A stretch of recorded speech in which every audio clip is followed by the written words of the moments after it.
By now, you probably already know about the tragedy of Saturday, July 27th. You know that a siren sounded in the Druze village of Majdal Shams, giving its residents a few seconds to get to shelter. You know that for scores of children on a local soccer field or football field, those seconds weren't enough. You know that when the rocket made contact, it murdered a dozen children and wounded dozens more. And you probably know that those children were Druze, members of an esoteric religion with a complicated relationship to the state of Israel. But you might be thinking, what does this all mean? And to be fair, that's what I am thinking about. On the personal level first, 4 of the children were brothers. And every time I think about that, my mind just goes blank. I'll never be able to imagine what it is like in their house right now, what it will be like for the next month, for the next year, for the next decade, when the shock has worn off and the world has moved on and the house is still empty. So instead, I'll move to steadier ground and talk to you for a second about soccer. I grew up playing soccer. I was okay, not the best. My older brother was better than me for sure, but I played center midfield and was the captain of my soccer team my junior and senior years of high school. Growing up in the summers, I attended my uncle Spencer Rockman's soccer camp called Rovers. Spencer is a legendary soccer coach in New Jersey who taught thousands of young people how to play the game. Soccer has always been part of my identity. And in 2004, a journalist named Franklin Foer wrote a book I knew I would want to learn from called How Soccer Explains the World, an unlikely theory of globalization, in which he explained that soccer, of all things, is a lens through which we can understand globalization. And for many Americans who mostly view soccer as a charming curiosity, this was fascinating to me. The book is made up of case studies of soccer fandoms in different countries. In each case, Foer illustrated that even as soccer united people across the world, every culture and country maintains its own particular spin on soccer fandom. In other words, if soccer is a shared language, then each culture has its own dialect. I got to see that up close and personal this past weekend. I just came back from a whirlwind trip to Israel, where I conducted tons of interviews in preparation for upcoming episodes of Unpacking Israeli History. Stay tuned for that. I spent Shabbat in Jerusalem, a couple hundred miles from Majdal Shams. As Shabbat came to a close, I had a rare hour to myself to walk, to think, and to enjoy the Jerusalem summer evening breeze. I ended up in a park, watching a group of Israeli kids kick around a soccer ball. For a minute, it was like there was no war. Just a summer evening and kids playing the world's most popular sport. That's exactly as it should be. That's exactly what the children the world over deserve, whether they're in Ukraine or Jerusalem or Gaza or Majdal Shams. I don't know the names of the Jewish children playing soccer in Jerusalem, and I shouldn't know the names of the Druze children playing soccer in Majdal Shams. They should have finished up their game and gone home, anonymous, to have a routine Saturday night of dinner and showering, heck, maybe even watching the Israeli soccer team play in the Olympics, and yes, they played on this exact same day. But when Hezbollah sent their Iranian-made Falak 1 rocket, packed with more than 100 pounds of explosives, they ripped apart the fabric of Majdal Shams. The reality is that they came after its children. So before we zoom out to the history of Majdal Shams and its Druze community, before we explain why many American newspapers describe the Golan Heights as occupied or under Israeli control instead of just Israel, before we take a moment to decry the spectacular cowardice and cruelty of Hezbollah, who may have just plunged everyone into the all-out war everyone has been fearing since October 8th, before all that, I'm going to say those children's names, and I apologize in advance for any mispronunciations. May their memories be for a blessing. Milad Muadad al-Sha'ar, 10. Gavara Ibrahim, 11. Naji Tahir al-Halabi, 11. Alma Eman Fakir Eldin, 11. Venice Adham Asafadi, 11. Yazan Nayef Abu Sela, 12. Isil Nashaat Ayub, 12. Johnny Wadia Ibrahim, 13. Hazem Akram Abu Saleh, 15. Amir Rabia Abu Saleh, 16. Fajr Laith Abu Saleh, 16. Nathem Fakir Saib, 16. Now let's talk history. A few months ago, we released an episode on Israel's Druze community. That's the episode you're about to hear. In it, we discussed how complicated the relationship between Druze and Jewish Israelis can be. And complicated it's not just a euphemism. It's an apt description. And nowhere is that more apparent than in Majdal Shams. As you'll hear in the episode, the Druze, who practice an esoteric religion that no one outside the community really understands, have been heavily persecuted since the 11th century, when the preacher Muhammad bin Ismail Nashtakin ad-Darazi split from mainstream Shia Islam.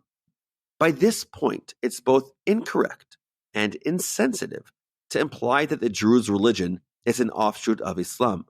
I may not get this exactly right, but it's basically like saying that Christianity is an offshoot of Judaism. Nope, like Christianity, the Druze religion is its own thing. And Druze identity has been shaped in part by horrific persecution from Muslims who saw the Druze as heretics. That's why so many took to the mountains, where armies cannot follow.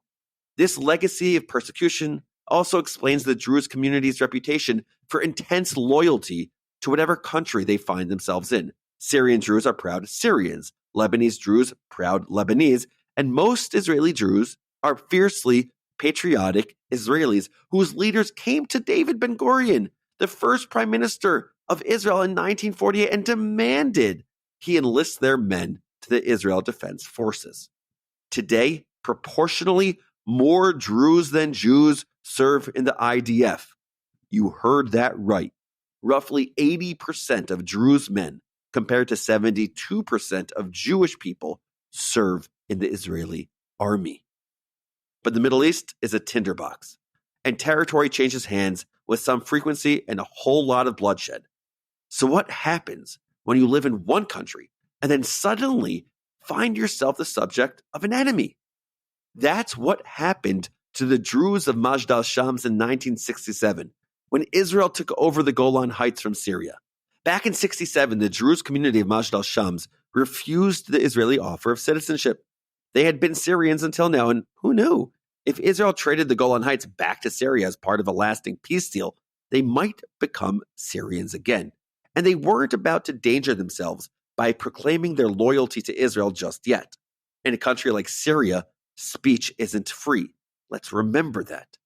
And they were worried about the potential repercussions if they said anything that Syrian dictator Bashar al-Assad might construe as being too, pro-Israel. That peace deal has yet to emerge. Israel officially annexed the Golan Heights in 1981, though the United States is the only major power to recognize Israeli sovereignty over the area. And the Druze of Majdal Shams are separated from their families by the so-called Purple Line that demarcates Israel from Syria. Many people have heard of the Green Line, but the Purple Line, that might be new. It's not a border exactly, because ownership of the territory is still in dispute. Syria doesn't recognize Israel. And the two countries have zero diplomatic ties, which means that the people of Israel and Syria find themselves utterly cut off from one another. Most Israeli Jews, even those whose grandparents were Syrian, don't spend a lot of time lamenting this state of affairs. But for the Druze of Majdal Shams, that separation used to be top of mind, because mere feet away, just on the other side of the Purple Line, are their relatives. And there's nowhere on earth more symbolic of that tiny but insurmountable distance than the so-called Shouting Hill, where Druze on each side of the border would gather with megaphones to shout updates to relatives they hadn't seen or hugged since 1967. For a time, some Druze in the Golan did enjoy limited one-way movement to Syria, They sold their famous cherries and apples to Syria rather than Israel. They sent their young people to study for free in Syrian universities, and they even arranged marriages between couples on either side of the border, even though that meant that one half of the couple was agreeing to be separated from their family for good. And I feel for them. They're caught between two countries, two identities, and their relationship to both is a delicate balancing act. But things began to change after the Syrian civil war. Since 2019, the Druze of the Golan Heights have begun to apply for Israeli citizenship in record numbers. And though only 20% of Golan Heights Druze are Israeli citizens, that number is expected to rise over the next few decades. Not because Golan Heights Druze are suddenly diehard Zionists, but because they're practical. Syria is a failed state. That's not me being a jerk, just stating the facts. I'll link a report to what makes a failed state in the show notes. And though some of the Golan Heights Druze have family in Lebanon, that solidarity only goes so far when a Hezbollah rocket murders 12 children. After the funerals on Sunday, a local radio host shouted that Lebanon should burn. One of the first responders to the tragedy, a 29-year-old man named Zaki Amr, vowed that Hezbollah should be obliterated in a response 10 times the magnitude. He saw the devastation firsthand. By the time he was done giving what limited first aid he could, his hands were covered in blood, the blood of children. Hezbollah bragged about this. They bragged. They bragged about hitting Israeli targets that day until they realized who they hit. And then in a show of breathtaking cowardice, they backtracked. It wasn't us, they said. We would never. And you know what? I believe they weren't aiming for the soccer field specifically. I believe they don't hold any particular animosity towards the Druze. I don't think so. But for the past 10 months, Hezbollah has been doing everything it can to taunt Israel, to bloody its nose, and to show solidarity with Hamas. They have done everything they can to make anyone living in the north feel like it's impossible to live in Israel. They send their rockets over the border willy-nilly specifically because they don't care to make a distinction between civilians and military targets. And no matter what religion they practice, everyone who lives in the north of Israel is tired of it. Schools up north have already announced they will not be opening for the fall term of 2024. Tens of thousands have evacuated. And despite profound anger at the government's seeming neglect of the north, the Druze of Majdal Shams seem to recognize they are part of the shared struggle. As one woman in Majdal Shams told the Times of Israel, we feel the pain of our Jewish brothers and sisters. We see the newspaper headlines framed in black as this is a national tragedy. We are united, especially when we are still cleaning the blood of Druze children slaughtered by those animals for the crime of playing soccer on a Saturday night. So what happens next? Lebanon is holding its breath for the Israeli response. Israel is keeping the game plan close to the vest, though it's already started striking Hezbollah targets in South Lebanon. But is this the opening salvo for a wider war, or more of the same tit for tat that's been going on since the 8th of October? I don't know. And that uncertainty might be the scariest thing of all. So take a listen to this episode about the Druze community of Israel, quote unquote brothers in arms. Many Jewish people in Israel, the Druze people, and otherwise talk about their shared destiny. And when they're enjoying each other's culture, when they're collaborating on the battlefield or at work or in the lab or in the recording studio, that's a beautiful shared destiny. But both communities also share the heartbreaking burden of laying too small coffins to rest. Shared pain can bring people together and it can rip people apart. The government ministers who came to Majdal Shams were turned away with boos and jeers. But the ordinary Israelis who flocked in the thousands to pay their respects, they were a sign that it does not matter what citizenship the Druze of Majdal Shams hold. To Israelis, they are Israeli.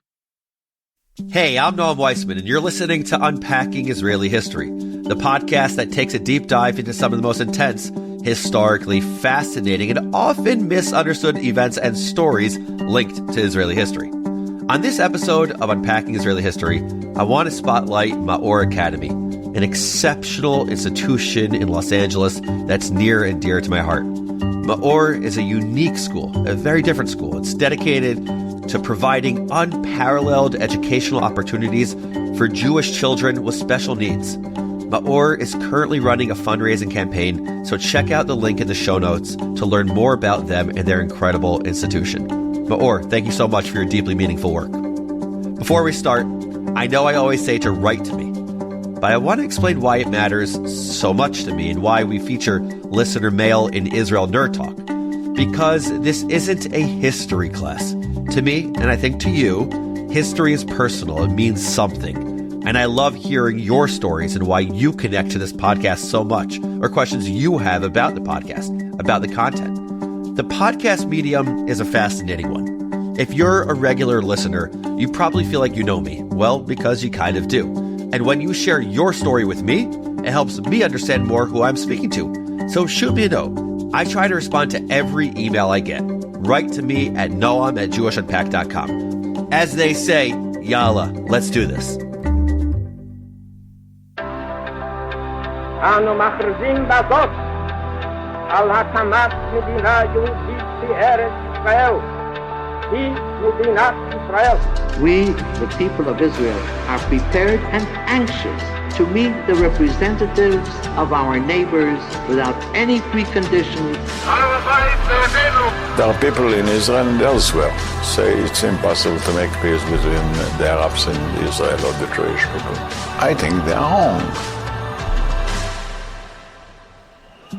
Remember the days before October 7th, when controversy rocked the Knesset, Israel's parliament, and protests filled the area known as Rabin Square in Tel Aviv? Tens of thousands turned out, holding signs, yelling slogans, fighting for the very identity of their nation. Now I know what you're thinking. The judicial reforms? Nope. Not talking about those protests of 2022 and 2023, which were pretty wild, and one day I have to do an episode about those. But we're going a little earlier right now, to the summer of 2018. I know it feels like a lifetime ago, but 2018 was a big year for the world. Wildfires consuming California, where I lived at the time. Meghan Markle joined the royal family. That was a smooth process. J.R. Smith made a pretty silly play in Game 1 of the NBA Finals for the Cavs against the Warriors, costing LeBron James one of the greatest NBA Finals games of all time, leading to a Golden State Warriors sweep of the Cavs. And what else? Israel passed the nation-state law. And lots of Israelis were not happy about it. Yes, lots of Israelis were happy about it, and lots weren't. Ah, yes, it's all coming back to me now. See, we talk a lot about Israel being a Jewish state, which it is. But this law legally cemented the state of Israel's status as a Jewish nation and homeland. Which, on its face, doesn't sound so controversial, right? I mean, it's right there in the Declaration of Independence and in the intro to this podcast. We hereby declare the establishment of a Jewish state in Eretz Israel to be known as the State of Israel. No one's ever tried to hide the fact that Israel is the Jewish homeland. I mean, the flag has a Jewish star, a Star of David. So why on earth did Reuven Rivlin, who was Israel's president at the time, call this new law bad for the State of Israel and bad for the Jews? Why did opposition leaders in the Knesset call it a violation of the values set forth in the Declaration of Independence, as in the same Declaration of Independence that established Israel as, wait for it, a Jewish state? Isn't that kind of like opening a vegan gluten-free bakery and then getting in trouble for making vegan gluten-free cookies? Which, by the way, I love eating all kinds of food. I love ribs, I love steak, I love burgers if you're ever having me over. And I'm also thinking about that within 8 years I should become a vegan. It's a topic for another time. Not sure how good the odds are in that, so if you're a betting person, I'm not sure you should take that bet. But it's a thought. Anyway, Israel declared itself as a Jewish state. And now the law says Israel is a Jewish state. What am I missing? What am I missing, folks? Well, if you want to understand a protest, it helps to know who's protesting. Some of the loudest voices against the nation-state law came from the Israeli Druze community, a tiny minority that makes up less than 2% of Israel's population. And they are a community that it is worth getting to know. So that's what we're going to talk about today. In this episode, we're going to take a deep dive into one of Israel's most fascinating populations, Turns out that Druze, D-R-U-Z-E, and Jews have a lot in common aside from just their rhyming names. And I'm going to try to really enunciate today and not slur my words, so wish me luck on that. And here's my theory. Ready? The Druze experience sheds a bright and sometimes uncomfortable light on the whole messy project of building a democratic Jewish state. So let's get into it. Starting with, who are the Druze anyway? Well, the Druze, or Druzim, as they're known in Israel, are people originally defined by their religion, which started in 11th century Egypt as an offshoot of Shiite Islam. The name Druze comes from an early preacher of the religion named Muhammad bin Ismail Nashtakin ad Darazi. As usual, a much cooler name than Noam Weissman. Incidentally, he was later declared a heretic and killed by a rival. Come on, what religion's history doesn't include some Game of Thrones style scandal and intrigue? But heretic or not, ad-Darazi's name lives on in the Druze people. Anyway, as you might imagine, local Muslims weren't jazzed about this whole heretical breakaway religion thing. They persecuted the Druze heavily. No matter how far the Druze fled, persecution seemed to follow. Their history is shot through with stories of violence, vandalism, and even forced conversion. Sound familiar? Yeah, sounds a lot like aspects of Jewish history. Except in the Jewish case, it's the breakaway religions that persecute the Jewish people, not the other way around. But I digress. Either way, both peoples share a history of violence and displacement. But that's not all the Jews and the Druze share. One of the Druze's main prophets is a guy named Jethro, who Israelis and Jews know as Yitro, as in Moses' father-in-law. How cool is that? As in Nerd Corner, the guy who had one of the best songs in The Prince of Egypt. You must look at your life. Look at your life through heaven's eyes. As in the guy who gave Moses all the advice on how to be a leader. As in the guy who has a whole Torah portion named for him. The Druze call Yitro/Jethro by his Arabic name, Shuaib. And every April, Druze pilgrims journey to his tomb in northern Israel near Tiberias. Come on, that's a pretty cool fact, no? But back to the history. Desperate to escape persecution, the Druze fled to various parts of the Middle East, taking refuge in the mountains, where persecuting armies tended not to follow. And there they built tight-knit communities. Very tight-knit. And that's by design. They have some important aspects to them. The Druze do not intermarry. The Druze do not allow converts. The global Druze population is tiny, somewhere between 800,000 and 1 million. Like, I think of the Jewish people as tiny. I know some people think that they're gigantic, like hundreds of millions. No, there's like 15 million. But the Druze population is under 10% of the Jewish population. That's pretty wild. So what's their deal? What do they believe? Well, I don't know. I have no idea. And no, not because I did not do any research on this episode, because no one knows. See, the Druze keep their religious doctrine very close to the vest. I don't mean just to outsiders. Only 20% of even their own community has access to the holy writings and religious meetings. Basically, you want to know more? You got to be holy enough to learn it. Learning this blew my mind. Can you imagine if only the holiest 20% of Jews or Christians or Muslims were allowed to study their holy books, to attend services? I know some synagogues so desperate to get a quorum of 10 for prayer services, that they'll take basically anyone off the street as long as they enjoy a good bagel with schmear. I'm only sort of exaggerating and not sure why I did that New York accent. Well, I guess because I said a good bagel and schmear. But anyway, despite the Druze's secret religion and their strict ban on intermarriage, the Druze aren't exactly insular. In fact, they've made it a point to blend in with their neighbors as much as possible, building strong ties with whatever land they call home. I see the logic. Be a good neighbor, and maybe you'll be okay. And they have good reason to worry, because the Druze live in the tinderbox we call the Middle East. A tiny percentage make their home in Jordan. The vast majority live in Syria or Lebanon. And now, we come to our episode, because 10% of the Druze are Israelis, and they occupy a really interesting position in Israeli society. Are they Arabs? Good question. Well, Arabic is their primary language after all. But where some Druze see themselves as ethnically Arab, others don't. In fact, some Druze identify simply as Druze, scoffing at outsiders' attempts to define their identity for them. which is actually one of the things they love about living in Israel. One Israeli Druze explains it this way: "But in Israel, we found a unique kind of freedom. Here we could talk about our independence and unique identity as a Druze, not from a Jewish, Islamic, or Christian religious perspective. Whereas the Druze in Arab countries are still presented today as an Islamic sect." You know, I was going to say that I can't imagine how frustrating it must be to be defined by others. But let's be honest. After October 7th, I and lots of other Jews know just how enraging it is to hear other people explain what is and isn't anti-Semitic, instead of, just listening to the people affected by anti-Semitism. So I strongly sympathize with the Druze's frustration over the way they're labeled, especially because they intentionally broke away from Islam more than 1,000 years ago. They don't see themselves as a Muslim sect, and they should be the only ones in charge of defining their identity.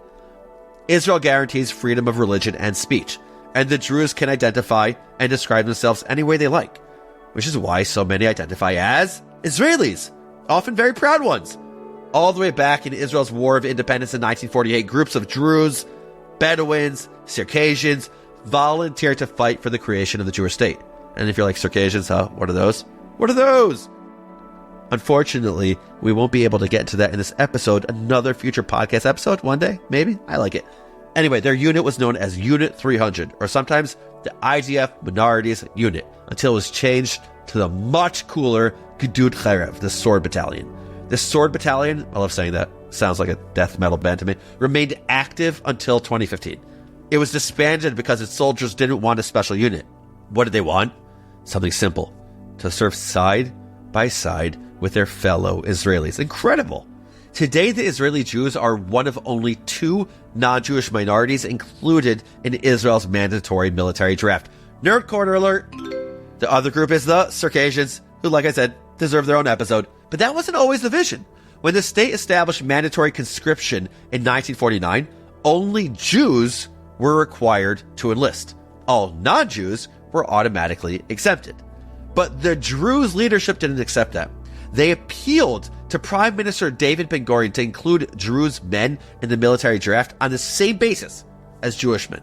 I'm going to repeat that because it's absolutely insane. The Druze had a get-out-of-military service free card from the state of Israel, and they demanded to do it anyway. This is the exact opposite of draft dodging. This is draft insisting, or draft absorbing. I don't know what to call it because it hasn't happened often enough to warrant a label, other than mind-blowing, or incredible, or really, really smart, because even then, Druze leadership understood that military service was the best way to cement themselves as full members of Israeli society. And guess what? They were right. The Israeli army is where Israelis and Israeli-ness are forged. Go back and listen to our episode on Haredim, what in English is poorly defined as the ultra-Orthodox, and the army if you want to understand more about the social importance of the IDF. In many cases, the army is the great equalizer, where kids from every background and social class mingle and form connections. And the bonds you forge in boot camp or in battle can last for life. The Druze knew that. The army is where they build unbreakable ties with their Jewish neighbors, where they've begun high-level careers in government and security, where they've cemented their status as, quote, brothers in arms. And honestly, can't get over this. Listen, we talk a lot on this podcast about Israel's enemies, Sonei Yisrael in Hebrew. And though we try not to focus on the negative, we talk a lot about anti-Semitism, both current and historical. But how amazing is it to know that the Jewish people also have friends? No, more than friends, brothers. Brothers who believe in this whole messy, complicated state thing, who have laid down their lives to defend their country, who are proud members of a Jewish state despite not being Jewish themselves. You could love the Jewish state without needing to be Jewish. And that's not something we should take for granted. Because when Druze Israelis fight for their home, they may well be fighting other Druze, including their relatives.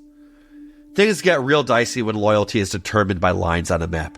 Because borders shift, territory changes hands, but family ties, friendships, inclusion in a wider community, Those things don't change so easily. So when a community of Syrian Druze suddenly found themselves living under Israeli control in 1967, because, right, it's in the north of Israel, which became the Golan, no one was entirely certain what would happen.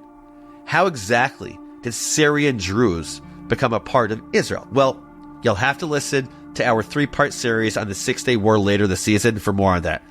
It's going to be a great one. But all you need to know for this episode is that over 6 days in the summer of 1967, Israel nearly quadrupled its territory, taking over the West Bank, East Jerusalem, the Sinai Peninsula, and the Golan Heights. Let me explain that again. The West Bank, which is its eastern side, East Jerusalem, which is also eastern, the Sinai Peninsula, which is all the way to the south, and the Golan Heights, which is all the way to the north. And don't forget, also Gaza and the southwestish.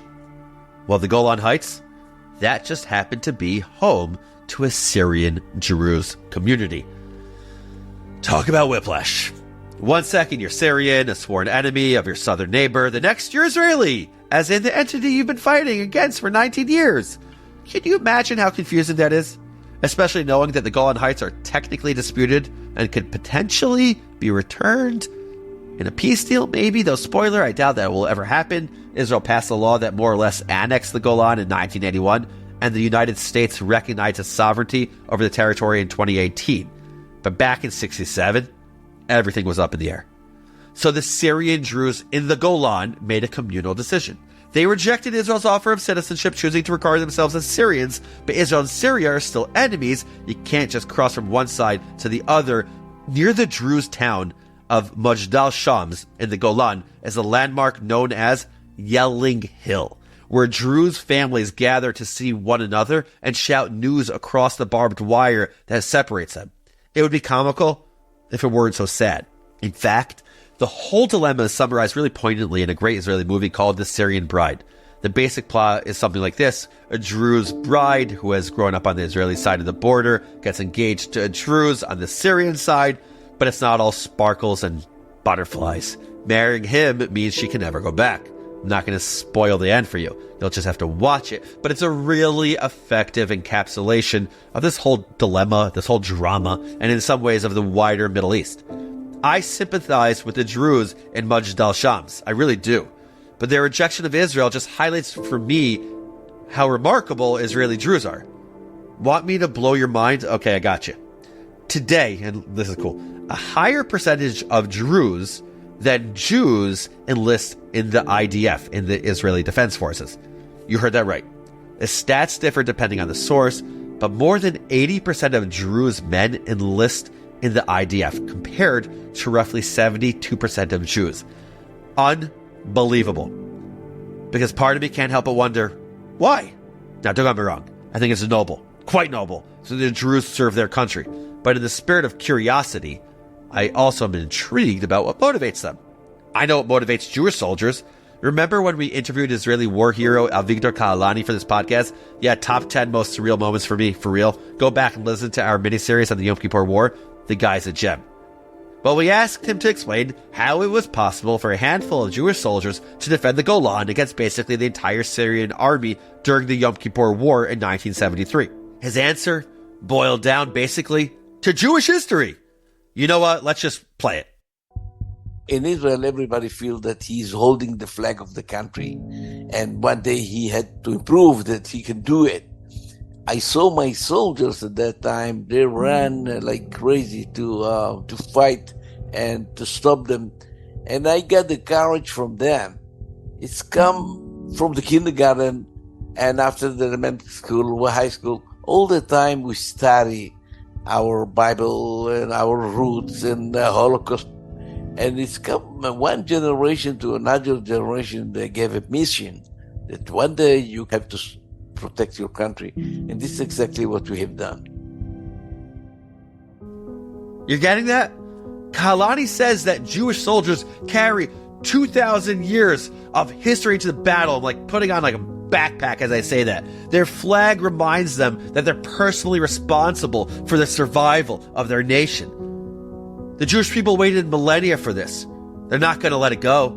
But it doesn't explain the Druze, because the Druze don't have 2,000 years of Jewish history anchoring them to this place. The official flag they carry into battle doesn't even bear the symbol of their people, and yet there they are, standing shoulder to shoulder with Jewish soldiers. Say that 10 times fast, you have no chance. Carrying that same flag, that same commitment into the battlefield. And if you're wondering why, like I am, well, the answer might lie in a visit that the Israeli Minister of Minorities paid to the Druze communities in November of 1948. Remember, Israel was at war with all of its neighbors, a war the Druze had joined on the Israeli side. Among the Druze dignitaries who came to greet the government delegation was a spiritual leader named Sheikh Salman Tarif, whose speech evoked the ancient connection between the two communities. Quote, "The friendship between the people of the Druze community and the people of Israel is not a new one, but an ancient one. Not only are the relations ones of friendship, but they are also familial relations, because we are, after all, in-laws. The familial closeness is strengthened in our day through closeness of blood in the battle. The blood of Israel and the blood of the Druze mingles for liberation of the land." This is why the relationship between Jews and Druze is known as a blood covenant. It's a promise based on kinship, based on a common history and shared goals, and it comes up almost constantly in any discussion of the Druze. This Brit Damim, blood covenant, is a crucial component of the relationship between the two communities. And that's one reason that the nation-state law was perceived as such a slap in the face. Because Israeli Druze have voluntarily and eagerly woven themselves into the fabric of Israeli society. They share in Israel's wars, in its victories, and in its heartbreaking losses. As of March 2024, 75 plus years after Israel's founding, nearly 500 Druze have died defending Israel. And I hate to say this, I hate to even think it, but that number will probably grow as the war in Gaza drags on, and who knows what will happen up north. For so many of Israel's minorities, October 7th was a wake-up call. A reminder that they are Israelis first, that an attack on one is an attack on all. The Druze did not need that reminder. In the wake of October 7th, some have already made the ultimate sacrifice, and I want to tell just one of those stories, because you should know them. Because they're stories about the brothers in Israel who are fighting for the shared fate of the Jewish people, a shared destiny. 23-year-old Major Jamal Abbas was the third generation in his family to serve in the IDF. Both his father and grandfather rose to high military ranks, but Jamal never got the chance. On November 18th, 2023, he was killed in combat in the southern Gaza Strip. During the battle, his father and brother managed to reach him on walkie-talkie. We have a recording of his father's last words to his son. "Take care of yourselves. Fight Hamas. Destroy them. Fight boldly. Stay in there as long as needed until victory. I miss you very much. I love you." I can't hear those words without choking up.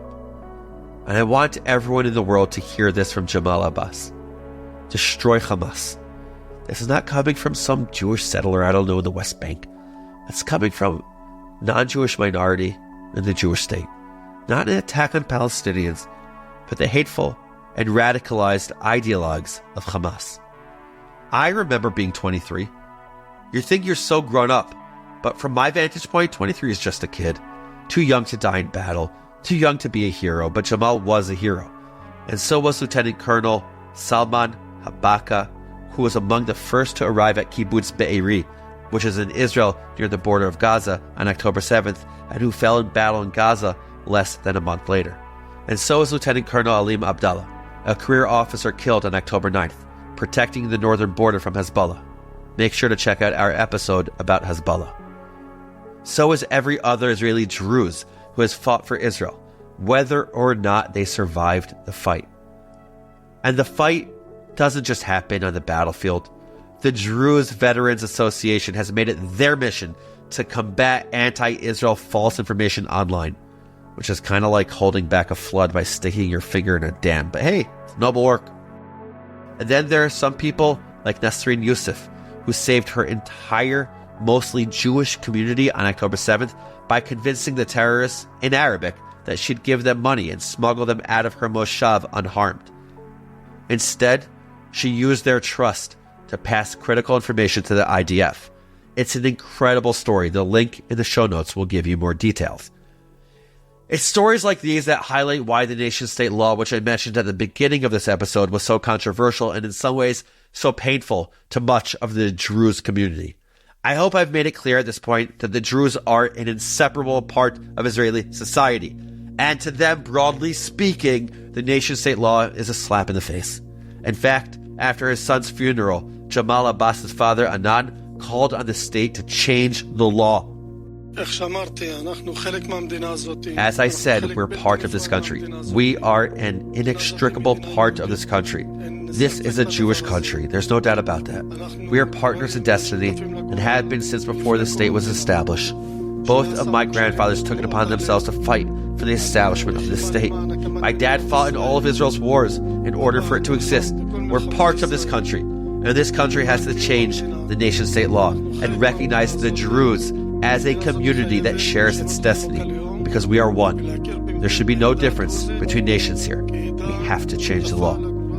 So what does the law actually say? Well, first of all, it's a special type of law. Nerd corner alert, unlike the United States of America, the only other country whose legal system I understand reasonably well, or at least decently, Israel does not have a formal constitution. I know, the Saudis, New Zealand, and UK don't have constitutions either. One of those super cool facts, whip out a dinner party only to help make sure you never get invited back again. Instead, Israel has a bunch of regular laws, and 14 quasi-constitutional laws known as basic laws in Hebrew, Chukei HaYesod, which are more enshrined and harder to undo than the regular ones. To date, there are 14 basic laws on topics ranging from establishing the Knesset, to governing the military draft, to laws surrounding basic human dignity and liberty. Links in the show notes for more on that. This is the latest basic law, which makes it roughly equivalent to an American constitutional amendment. Those are a pretty big deal, especially because the nation-state law formally establishes the state of Israel as the nation-state of the Jewish people, with a cultural, religious, and historical right to self-determination. Sounds okay so far, right? Self-determination basically means being in charge of your own destiny, not subject to any outside governments. Pretty important for a historically persecuted minority, and pretty fundamental to Zionism. But here's where things start getting awkward, because the law goes on to say that the realization of the right to national self-determination in the state of Israel is exclusive to the Jewish people. And here is the point where I ask you to exercise some empathy. Try to see why that might alarm non-Jewish Israelis. Pause and imagine. Pause. Especially because the law contains no reference to democracy or equality for the roughly 25% of Israel's population that isn't Jewish. And granted, there was an earlier basic law that does talk about that, but just think about that. Think about the message it sends to Israel's non-Jewish minorities, including Israel's friends, Jewish people's friends, the Jewish people's brothers in arms in Israel, the Druze. Think about the message it sends to the families of Jamal Abbas and Salman Habaka and Alim Abdullah and Nasrin Yusuf. Think about how it feels to know that your government just passed a law that says that this country has clear priorities that don't include you. We'll come back to that, but let's go through the rest of the law first. The law also formalizes use of Jewish cultural elements as official symbols of the state, the Magen David, aka the Jewish Star, as a flag, Hatikva as the national anthem, see show notes for the link to our episode about Hatikva, and the 7-branch menorah as the state's emblem. The emblem, of course, is vitally important because I'm not really sure. I never understood the whole emblem thing, other than it looks cool. And I like things that look cool. Next, it declares Hebrew as the official language of Israel, which it already was, of course, along with English and Arabic, but now Arabic is described not as official, but as having special status, while English isn't mentioned at all. Rude. Special status, by the way, sounds kind of ominous, but it just means that the state must ensure that all state services are accessible to Arabic speakers. The law also enshrines Jewish settlement as a national value. Settlement is a loaded term, but we're not necessarily talking about the West Bank settlements here, folks. Nerd corner alert, the Hebrew word used in the text is hit yashvut, literally to settle, to establish a seat. The word used for West Bank settlements is typically hit nachlut, which carries a connotation of inheritance, as in, this is a land you've inherited. Man, language is wild. But in any event, the word used in the law literally just means to settle in. The connotation here is that the country will encourage Jews to live in Israel and will support those who want to do so, though critics note that the law never specifies what territory counts as Israel. There are also some other not particularly interesting items in there, things dealing with the Hebrew calendar and Shabbat and stuff like that. But practically speaking, the law didn't really change anything. The flag has been the flag since before 48. The emblem has been embleming for a long time. I've been singing Hatikva since I was a kid in school, and I don't mean to age myself, but that was way earlier than the summer of 2018. Still, the law is a symbol, and symbols are powerful. Plenty of Jewish Israelis were deeply uncomfortable with this particular symbol. In fact, only 52% of Israeli Jews thought the law was necessary, and that ambivalence was reflected in the Knesset, where the law passed by a slim margin of 62 to 55 with 2 abstentions. Some who voted for the law were elated. They took selfies with Benjamin Netanyahu on the Knesset floor, congratulating themselves and each other on their victory. But some who voted against were enraged. A few tore up the text of the law, and it's not because 55 Knesset members don't want Israel to be a Jewish state. Maybe some don't, I don't know. But that's not why most of them did. It's because they want Israel to remain a Jewish and democratic state, with equality for all. After all, that's what the Declaration of Independence promised way back in 1948.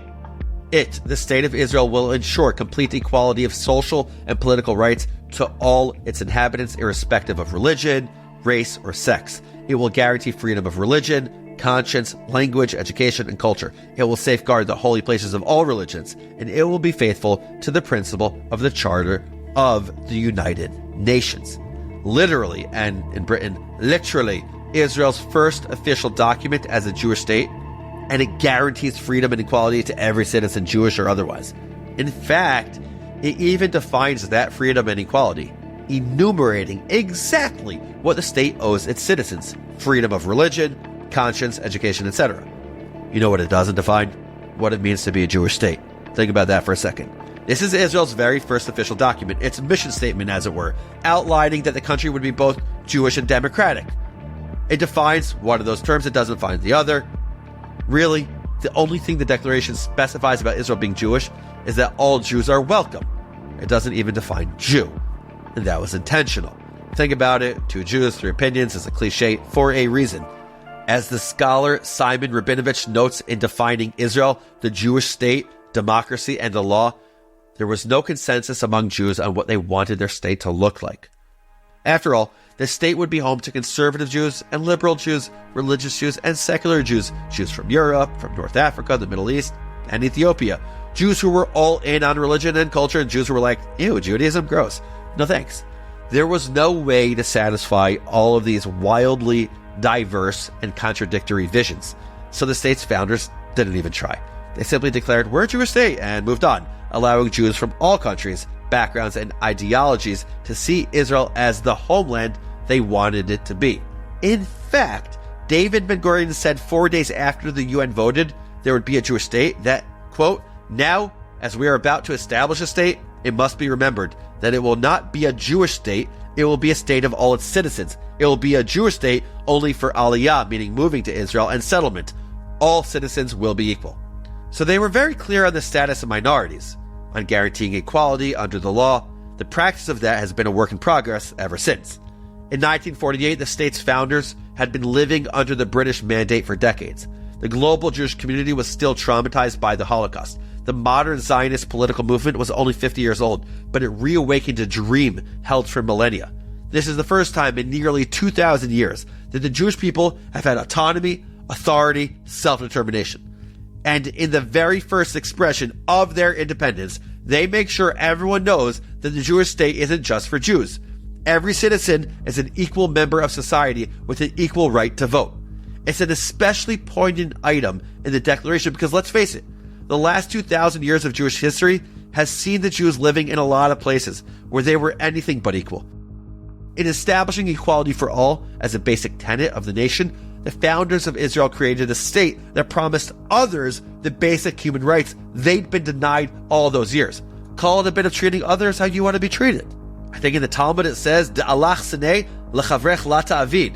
That which is hateful to yourself, don't do to others.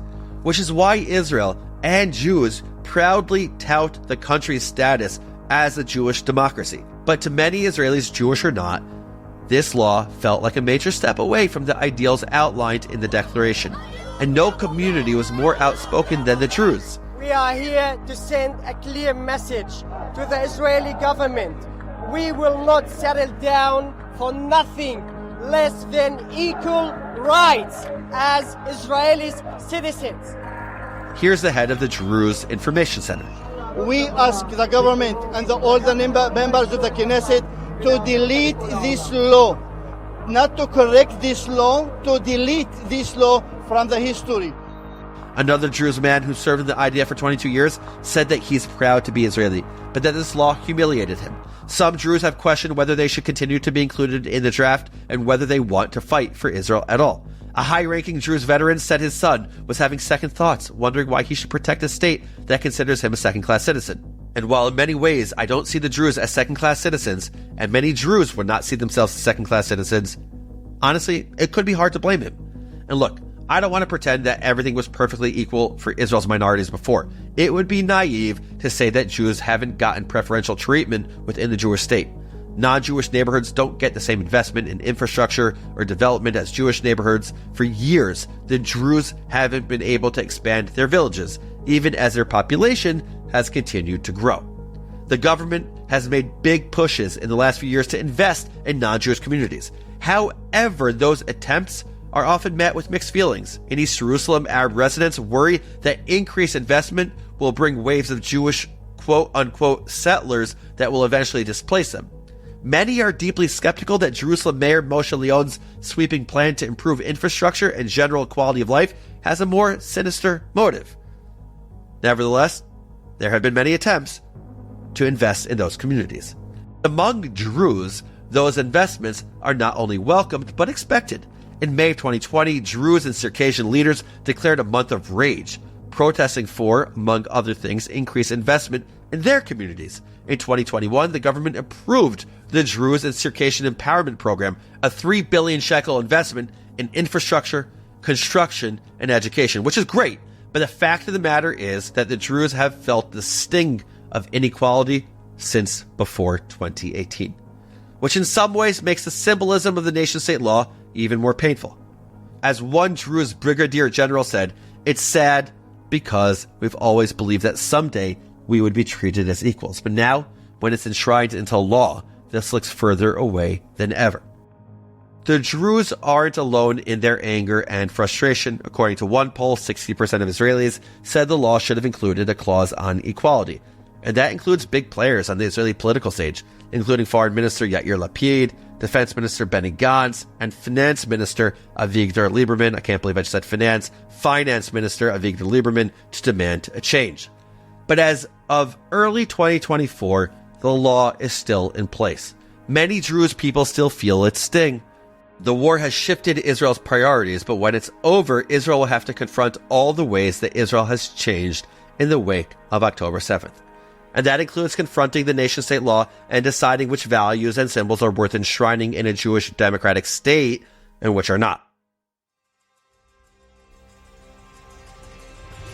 So that's the story of the nation-state law and the Druze, and here are your 5 fast facts.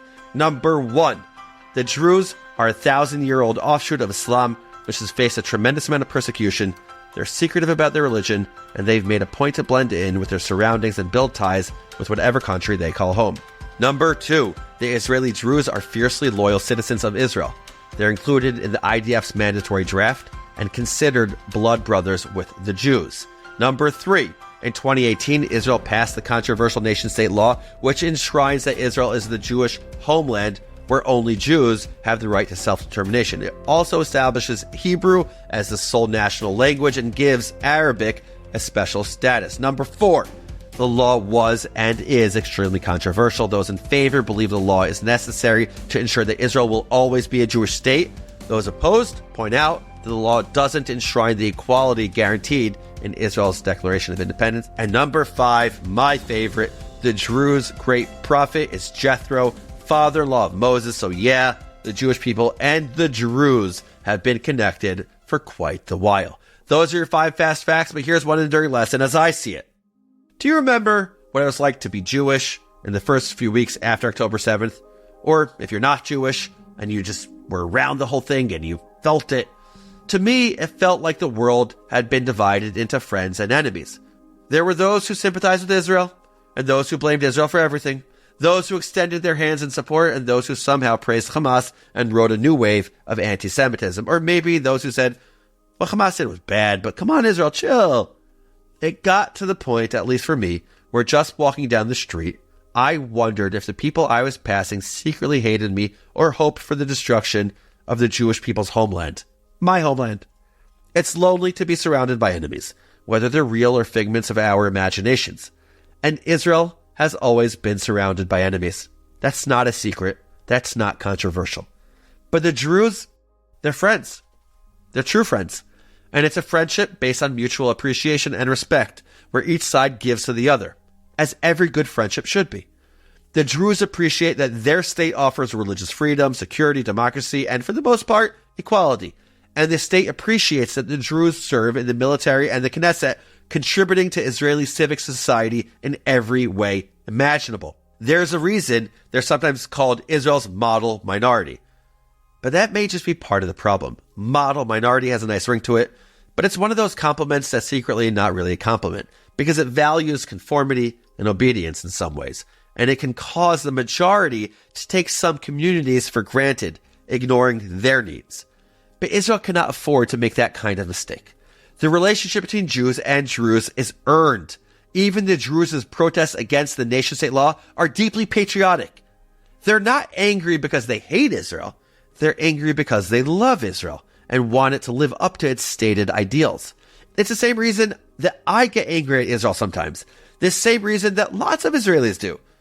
We love the Jewish state, and that love means we want it to be better. We want to fight for it, not against it. Jews know as well as anyone what it's like to be a minority, strangers in a strange land.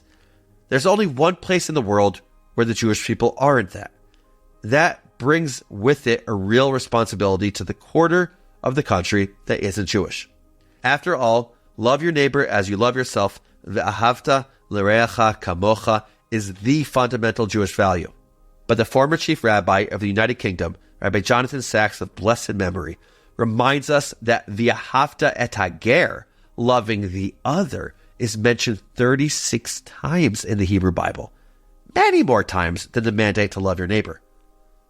Flags and emblems are nice, but if we really want to make Israel a Jewish state, loving the neighbor and loving the other are the best places to start. Thank you all for listening. Now it's time for our final segment, Israel Nerd Talk, where we highlight one of you, our amazing listeners. This week, meet Jacob. Side note, I feel like we get a lot of letters from people named Jacob. Just me? Anyway, I don't know. But anyway, Jacob wrote the following. Hi, Noam. Hey, Jacob. I recently discovered your podcast, and I just wanted to thank you. I hadn't heard of the story of Ma'alot, and listening to you explain it was extremely moving, especially the letter from Ilana. I was walking back from the shops full on crying. I love the way you framed the Chabad response. It's beautiful to see a community come together after such tragedy. You really are a gutta neshama, as my grandparents would say. Gutta neshama means a good soul, I think. Yeah, it means a good soul. You have done the memory of the 31 victims a service. Please do not stop spreading the word of Zionism and Jewish history. Jacob, you rule. First of all, a gutta neshama. I think you just made my parents finally proud of me. Okay, I joke. But for real, thank you for this. As you heard in the Ma'alot episode, and for those of you who didn't listen to that one, obviously link in the show notes, it's probably the most special episode to me. It really is. It's raw, it's powerful, and you were the only one crying. And as you pointed out, Israel isn't special on its own. It connects to the larger story of the Jewish people. So thank you, Jacob, for writing in and giving me that reminder. And to everyone else listening, I'll say, as I always do, if you have any thoughts, comments, ruminations, whatever to share, do not hesitate. Be like Jacob. Contact me at noam@jewishunpack.com. Unpacking Israeli History is a production of Unpacked, a division of Open Door Media. Check out JewishUnpack.com for everything Unpacked related. And one more time, write to me at noam@jewishunpack.com. This episode was produced by Rifki Stern. Our team for this episode includes Danny Hoffman, Adi Elbaz, and Rob Pera. I'm your host, Noam Weissman. Thanks for listening. See you next week.